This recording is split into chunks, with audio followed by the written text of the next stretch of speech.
Today, we're going to talk about selling customers inside the service drive. And if you're ready for the perfect script and the perfect way to do this, you won't want to miss this video. Welcome to Car Talk, where I give you my 20 years of experience on my 20-minute drive to work. All right, so you got some ambition inside you. You want to untap that potential and sell a few more cars every single month. You're sitting at your desk, you're looking over there at the service drive, and you're seeing just customer after customer after customer coming in, and you want to know, hey, how do I sell a few of those cars every single month?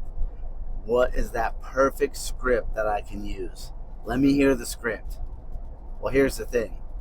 I ain't giving you a script. I don't believe in them. But I do a little bit. Okay, a little bit. I believe in them a little bit for a foundation. Okay, having a foundation on what you're going, the sense of direction that you want to go. But if you have a script and you're trying to follow the script, what happens if the customer, takes you off a different path? Now what? You don't have a script. So what are you going to do then? What are you going to do if you forget the script and then you start stumbling upon your words? What are you going to do then? So I don't really think that the script is the best way to go. If you do, hey, I think that you got to be a human. So if you want to sell more cars out of the service drive, the first thing I would possibly do, and this might shock you, but this is the first thing that I would do if I wanted to sell more cars as a salesperson out of the service drive. Okay? Write this down. This might shock you. But this is the first thing I would do. I would go over and actually just start talking to them. Just start talking to them. That's the first thing I would do. Everybody wants to figure out this perfect plan on how to do it. What should I say? And I don't, this, and I want to make sure I do that. And, maybe I need to get the repair order and see what they did for their service and how much they've been in here and, figure out all this stuff and talk to the service writer and see, did they ever bring it up? Why? Why don't you just go over to the service lounge and talk to them and just greet the customer and just say hi to them and then just talk to them?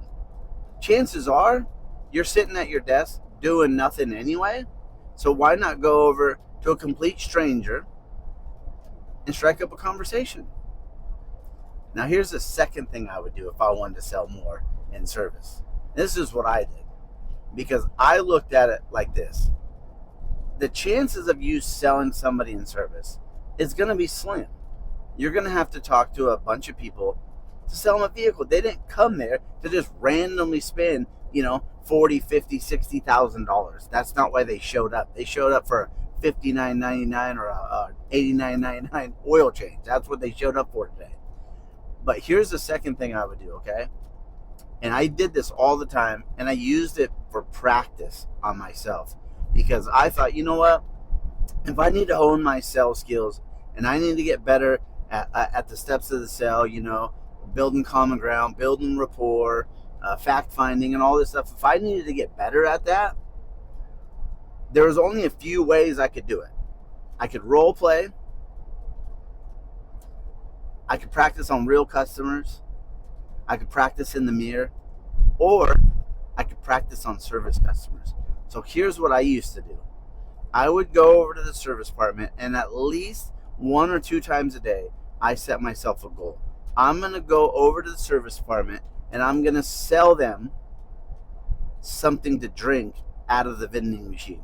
I'll pay, but I was going to sell them something to drink. Now, think about this. You go into the service department, you go for your oil change, okay? You give your keys to the service writer, they write it up, you're going to get your oil change, and you go in the lounge and you sit down in your lounge. Probably going to pull out your phone, start scrolling social media, just whatever you're going to do to kill some time. And then all of a sudden, here walks a salesperson over, and they strike up a conversation. As the customer, what do you think's going through that customer's mind? What do you think's going through your mind if you're the customer? Probably, oh great, he's gonna come over, she's gonna come over, and she's gonna try to sell me something, right? Or what are they doing even talking to me? And then if you just spit out some like fancy line or like some script line, maybe it works, maybe it doesn't. I don't know. But what if you caught them off guard and you said, "Hey, my name's Ryan. I'm over on the sales side. Been a little slow for me today, and I'm a little bit bored. And so every day I come over here and I just get to know some of the customers that are coming in for oil changes. Would you mind if I got you something to drink out of the vending machine here?" Here's the thing. You know what almost every single one of them is going to say? No. No, it's okay. I'm all right. Hence the practice. Now you get to sell it to them because they say no. And I think they say no out of respect. No, they don't even know you. They don't want to accept that from you, right? Or is it a little bit awkward because all of a sudden a complete stranger is coming over and trying to get me to drink something? Now when you get to sell, you actually get to practice your craft and sell. Hey, it's okay. Every single day I bring enough money to get me and two customers something to drink out of the vending machine. I just like to come over, take a break, talk to some of our guests that are coming through, kind of just pick their brain on how their experience is, or what's going on, and or just, hey, to be honest with you, I'm tired of talking to my coworkers. I want to talk to somebody new, and I'm thirsty, and I don't want to sit over here and drink by myself, and my boss happens to walk by and wonders what I'm doing. So if I'm sitting here talking to you and we're having something to drink together, probably not going to say anything to me. So let me grab you something. Do you want a water or do you want a soda? Is that not how you sell anyway, right? You take the no and you turn it into a yes. And if they say, oh, no, it's okay, then reach into your pocket and grab the money and say, no, it's okay. I insist. Let me grab you some. Even if you don't want to drink it now, it's totally fine. Let me get you some. What do you want? And go for the third time. And then finally, boom, they'll accept it. And then you sit down. And you know what you do at this point? Here's the third thing you do. Third thing that you do now. You have an idea what it is? You have an idea what you do now? Just talk to them like they're a normal human being. Stop worrying about selling them a car. Just talk to them. That's what you told them you were going to do. So just talk to them. What are they doing in service? Where do they live? Do they got kids in town? How long have they been servicing their vehicle here for a while? Okay, cool. Whatever season is. Oh, school's about to start. How many kids you got in school? Do they play sports? Blah, blah, blah, blah, blah, blah, blah, blah. All that stuff. Just actually get to know them and actually care. Get to know them. Make a difference. Give them somebody to talk to and then you get to talk about it. Talk about all these things that are going on, just real stuff, right? And maybe they strike it up. Maybe they said, oh yeah, I've been thinking about a new car, or eventually you can bring it up.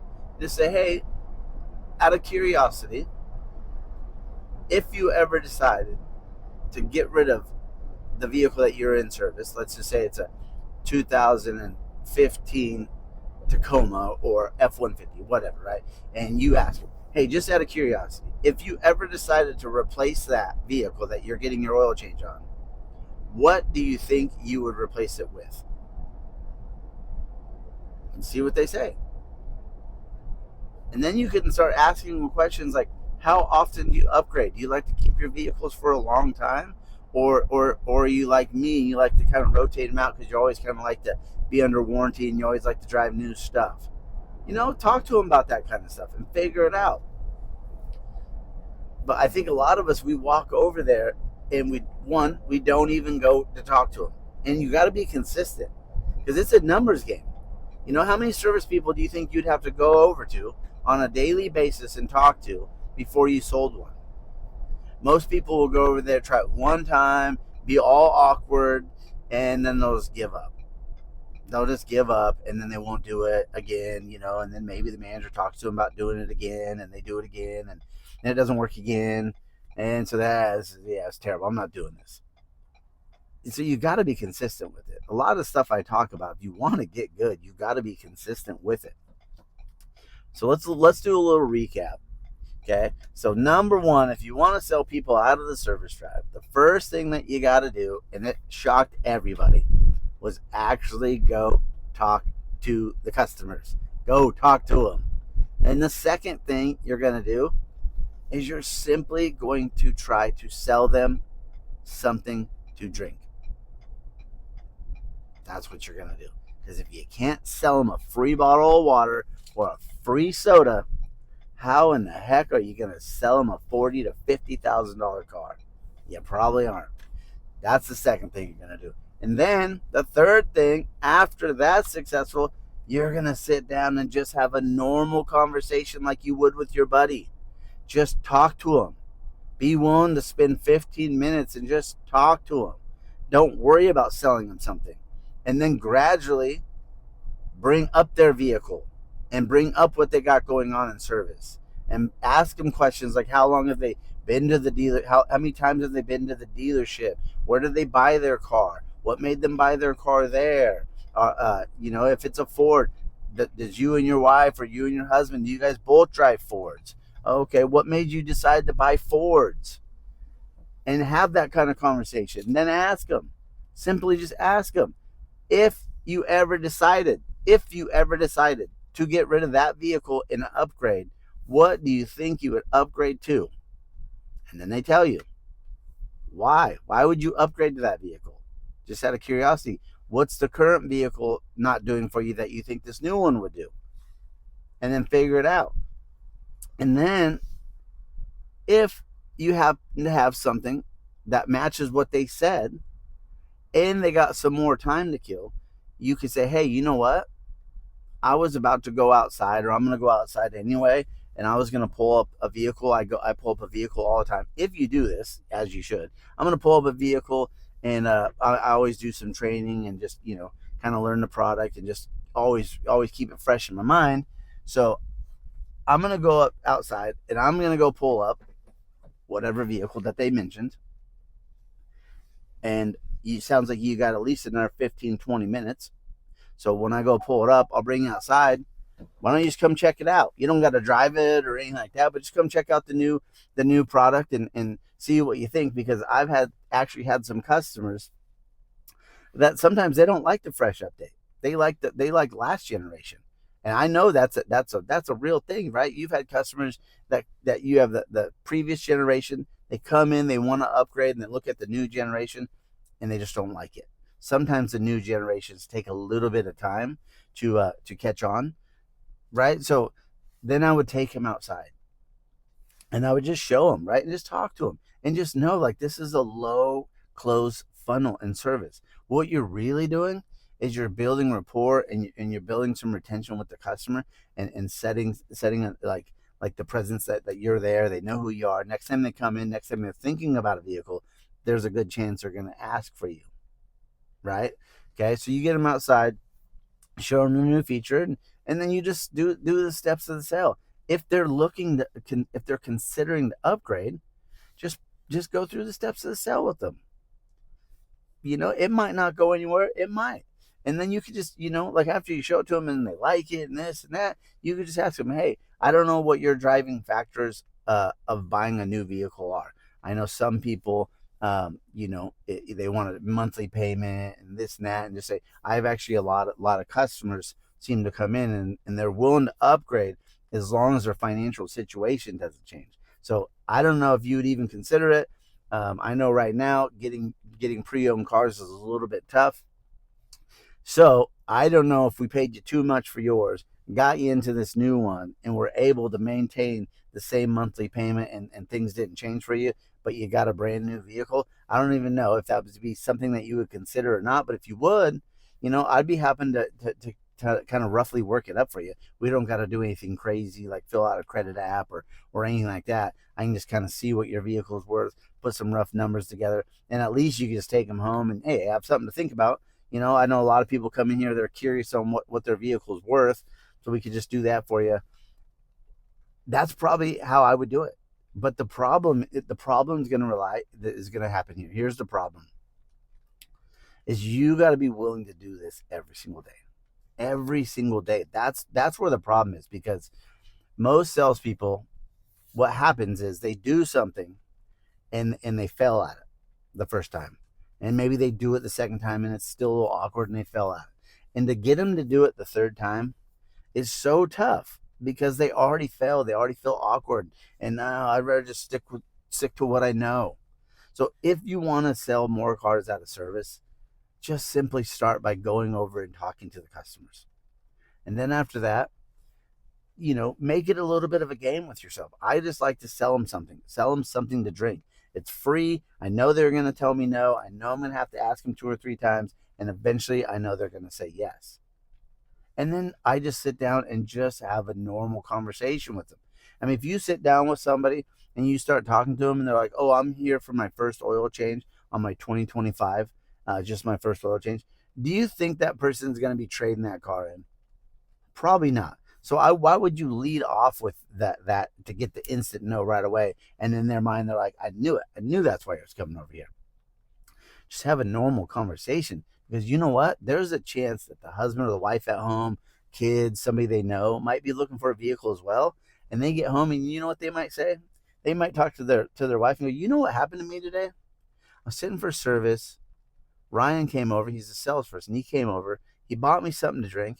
And man, we had a great conversation. And did you know such and such played sports together and this and that? And man, what a great guy. We should go see him when we're looking for your vehicle. Let's go back and see him. That's a possibility too. Okay. So if you want to sell more out of service, it's not about just selling them today. It's a possibility. It happens all the time. But I would simply start with the basics. Just walking over, talking to them, selling them something to drink, and then just having a normal conversation and just see where the conversation goes. Take the script and throw it away. You don't need it. You're a human. They're human. Have a human conversation with them. It'll go a lot further, I promise you. Hopefully, that's what you're looking for. I got a comment about that, about service. So hopefully that's what you're looking for. The other thing you could do is you could call all the appointments, and we could go over that in another video. But I think as a professional salesperson, that's where I would start. I would start over in the service, and just do it. You're gonna have to make it a daily habit though to go over there.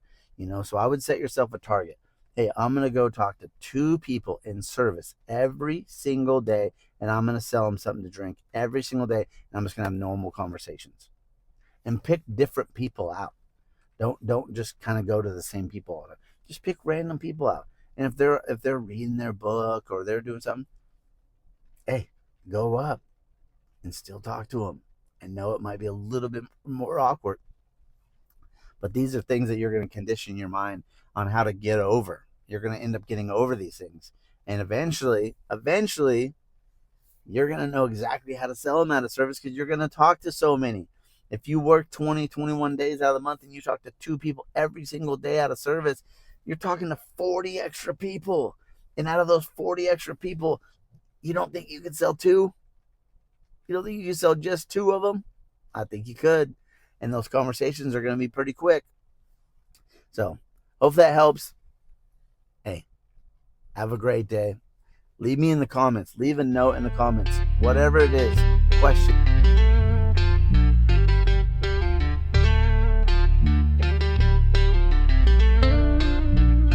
We all show up, but we ain't built the same. One's chasing glory, one's playing the game. One's got the gift, don't break a sweat. The other's out here grinding with nothing left. One wants the crowd, the lights, the fame. The other's in the dark, just building a name. One was born with it, one had to grow. One's got talent, one's got hustle.